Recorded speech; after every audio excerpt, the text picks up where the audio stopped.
नमस्कार. गोपाळकाला हा श्रीकृष्ण जन्माष्टमीचा एक अविभाज्य भाग असून त्याला भारतीय संस्कृती आणि परंपरेत खूप महत्व आहे. मथुरा ही भगवान श्रीकृष्णाची जन्मभूमी असल्यामुळे तिथे जन्माष्टमीला विशेष महत्व दिले जाते.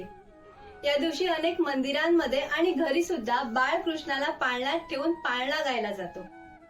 पाळणा गीत हे श्रीकृष्णाच्या बाललीलांचे, त्यांच्या पराक्रमाचे आणि त्याच्या जन्माचा आनंद वर्णन करतात. लहानपणी श्रीकृष्ण घरातल्या माठातील दही लोणी लपून छपून खात आणि त्यांना अडवण्यासाठी माता यशोदा ते माठ घरातल्या उंच भागावर बांधून ठेवत. पण बाळ श्रीकृष्ण आपल्या सवंगड्यांसोबत मानवी मनोरे रचून ते माठ फोडून त्यातील दही लोणी खाण्याचा आनंद घेत.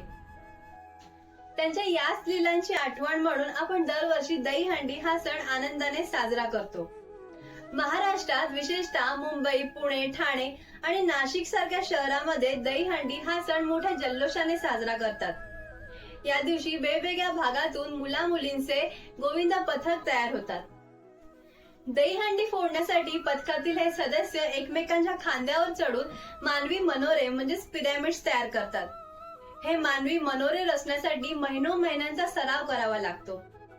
मुंबईतील जय जवान गोविंदा पथक, जय जवान मित्र मंडळ, बाळ गोपाळ मित्र मंडळ यांसारखे अनेक गोविंदा पथक आपल्या वर्षानुवर्षीच्या सरावातून आपल्या समोर दहीहंडीच्या दिवशी मानवी मनोरे रचण्याची कला सादर करतात. पूर्वीच्या काळी अगदी मोजक्या स्तरांची दहीहंडी बांधली जायची. छान कृष्णाची गाणी लावून आनंदाने दहीहंडी फोडली जायची. पण अलीकडच्या काळात या सणाला स्पर्धात्मक रूप प्राप्त झाले आहे. त्यामुळे उंच मानवी मनोरे रचून गोविंदा पथकांमध्ये दहीहंडी फोडण्याची शर्यत निर्माण झाली. पण हे उंच मानवी मनोरे रचताना एखादा थर कोसळल्यास गोविंदांना गंभीर दुखापती होतात. गोविंदांच्या आजूबाजूला असणाऱ्या डीजेचा आवाजाचा परिणाम त्यांच्या तब्येतीवर होतो. दहीहंडी हा आपल्या संस्कृतीचा भाग असून तो सुरक्षितपणे साजरा करणे तेवढेच आवश्यक आहे. गोपाळकाला साजरा करून आपण श्रीकृष्णाच्या लीलांचे स्मरण करतो आणि त्यातून नेहमीच सर्वांशी समान वागणूक हा संदेश मिळतो.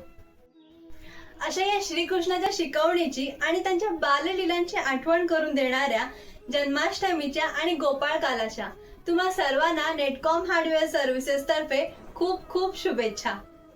धन्यवाद.